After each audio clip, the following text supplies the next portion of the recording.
welcome to episode 237 of the Scarlet Faithful podcast. I'm Aaron Brightman, coming to you on Thursday, December 7th. Wanted to focus on Rutgers football in terms of being 3 weeks out from the Pinstripe Bowl, their matchup against Miami.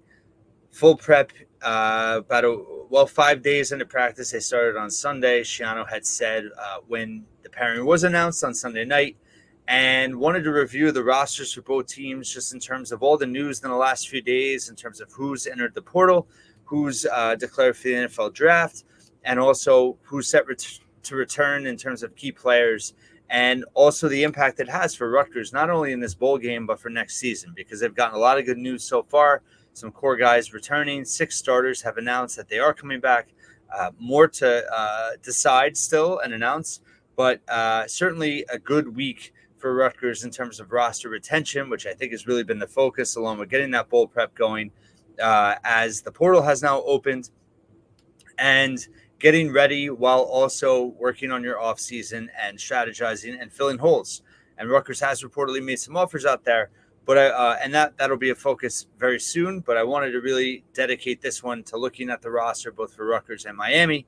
So let's start with Miami. I admit I totally goofed on Sunday night. I was fresh off a exhausting day in terms of multiple trips, and I was at Costco for late Sunday, kid stuff all day, and I totally goofed on the quarterback situation for Miami. Emory Williams is out for the season. He's going to be back in the spring, but I misread something when I said that he was potentially going to play. Ja'Cory Brown is their only scholarship quarterback. Van Dyke, their starter for most of the year, aside from when Emory Williams did play. Tyler Van Dyke is in the transfer portal. So Ja'Cory Brown, true freshman, never taken a snap at the college level. So obviously a huge concern for Miami and a big plus for Rutgers. Other players that are out of the mix in terms of the transfer portal, defensive lineman Jafari Harvey and running back Don Chaney Jr. Joined Van Dyke in the transfer portal. So that's some key guys. They have 7 guys total that entered the transfer portal so far. And then they also have some key players that have entered the NFL draft. That includes defensive tackle Leonard Taylor III, safety James Williams, and Javion Cohen has accepted an invitation to the Senior Bowl. So in terms of him announcing for the NFL draft, they're also expecting Cameron Kitchens, their safety, to leave, although he hasn't announced either. So Miami, particularly in that defense, their defense is very good. They're going to be depleted for this game. So certainly an opportunity for Rutgers. In terms of who they have coming back, it's been balanced so far. 6 starters, 3 on either side of the ball. Let's start on offense. Holland Pierce, huge news. He's going to return for next season. Makes a lot of sense. We discussed it previously on another episode, just in terms of playing for Pat Flaherty, the offensive line coach. All his NFL experience and connections makes a ton of sense for Pierce to come back, play another year under Flaherty. He was clearly Rutgers' best offensive lineman this year. He was one of the best in the Big Ten, and he, I think, made a great decision, and it's obviously a huge boost for the Rutgers offensive line and the offense as a whole. You also have Brian Felter, who ascended aside him at left guard. He's going to come back. He had a really nice, season, and he's been a versatile guy for Rutgers throughout his career, and him returning is certainly important to continued growth and development along the offensive line. And then you have Christian Dremel, the leading receiver for Rutgers, 440 receiving yards, the former walk-on, won the most improved award in the spring for Rutgers. And he made some big plays this year. And in the slot, having him back for next season is certainly important for a group that has a lot of question marks, coming in, had some inconsistencies, and needs to continue to add into that room. They have a lot of dynamic freshmen that could make an impact next year. But having a guy like Dremel, both for his leadership and for his proven ability now, he's developed into a starting slot receiver at the Big Ten level. And to be honest, you want to be in a better position than him being your leading receiver, right? You want some dynamic playmakers that can get downfield.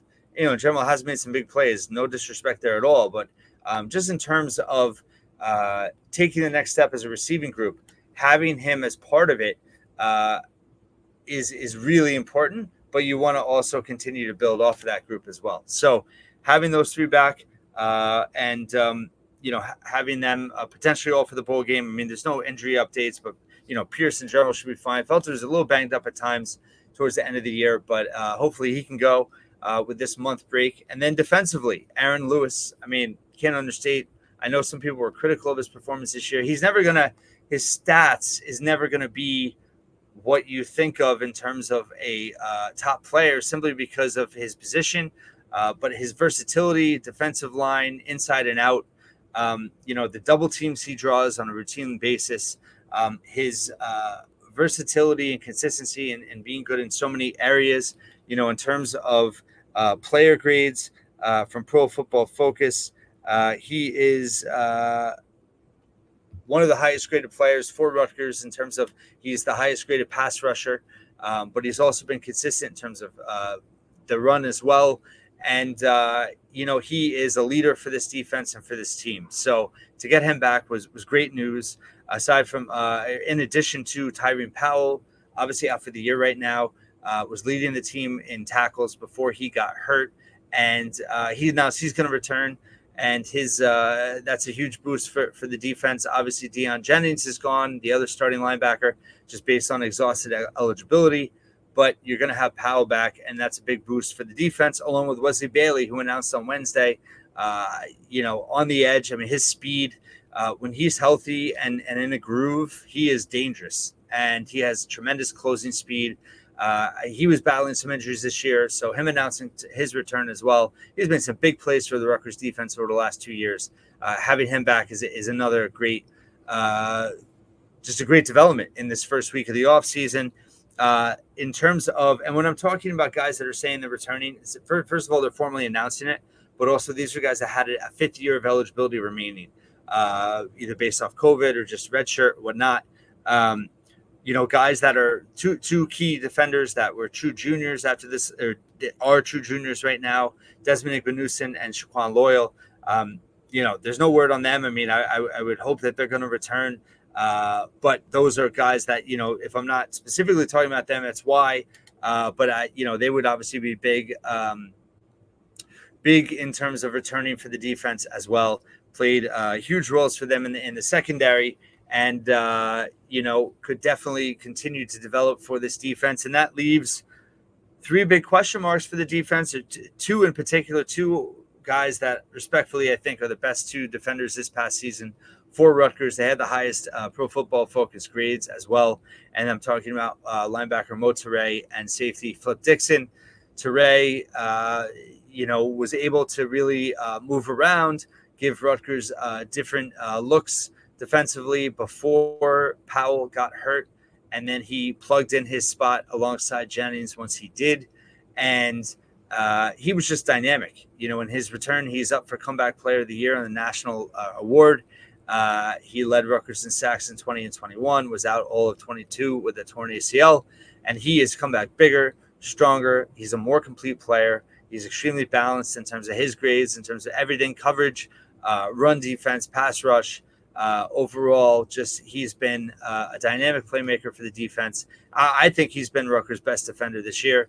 And then Flip Dixon's been amazing as a transfer coming from Minnesota. He's made several goal line tackles. He's made a lot of big plays. He brings an aggressiveness, a big hitter in the back of the defense. And if he returns, that would be a huge plus as well. So you're waiting on the decisions of Toure and Dixon. Longerbeam's another one. I thought he had a very good year alongside or opposite the side of Melton in the secondary. He's been banged up also, so I don't know his status for the bowl game, but the Rutgers defense has a legitimate chance here to bring back their core group for next season. And they made strides from last season to this season. If they have a lot of the veterans returning, a lot of their starters back, which is trending that way, they are going to be in a position of strength going into the offseason and going into next season in terms of building upon what they've been able to accomplish and making more progress next season. The biggest question mark is, of course, Kyle Monungai, the Big Ten leading rusher. No word on his status yet. I think that's actually a good thing. I think if it was a no-brainer that he was going pro, we would have heard that by now. I think that there's certainly there's a lot of factors in this for all the players, right? And we haven't even talked about NIL. That is part of it as well in terms of roster management, roster retention, guys making decisions to return. Rutgers hasn't also, it's important to note, has not had any key players from a production standpoint enter the portal yet. Obviously, Evan Simon leaving, shouldn't be a surprise at all with Gavin Wims at the quarterback, but that will leave them a little shorthanded for the bowl game. But Monungai, the decision's huge. Will he enter the NFL draft? Will he not? Will he play in the bowl game? So that will dictate a lot of things in terms of the ceiling for not only the bowl game, but for next season.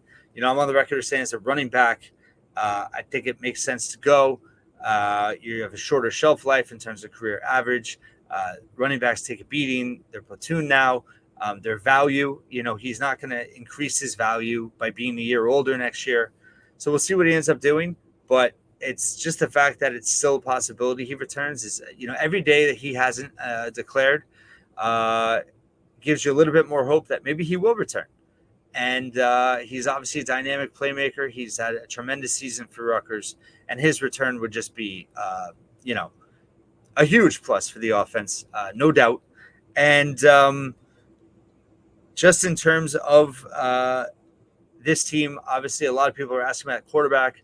Gavin Wims is Rutgers pursuing a quarterback in the portal. There's been some, tweets and rumors out there that they are pursuing. Schiano gave kind of a generic answer in terms of, pursuing all positions over the last few days. But I'm going to dedicate a full episode to it. David Anderson will be back on Friday, and we will discuss the entire quarterback situation in respect to Gavin Wimsatt, the portal, what we think Rutgers might do, what they should do, all of that. Should be a pretty action-packed episode, which will come out on Friday. But this is going to be, it's the postseason and off-season happening simultaneously. Schiano's first time he's ever had to deal with that. How he's going to manage it.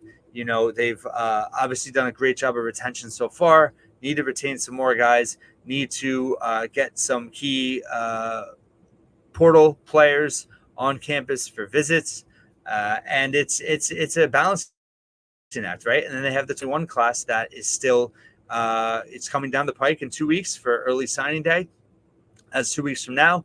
And I will have some guests on just to talk about certain recruits in that class. Right now, training around the top 35 would be Schiano's best class since he returned. So a lot of intrigue there, a lot of going on within the program in terms of building up this roster, improving for next season while still trying to win a bowl game on Thursday, December 28th at Yankee Stadium, 3 weeks from today.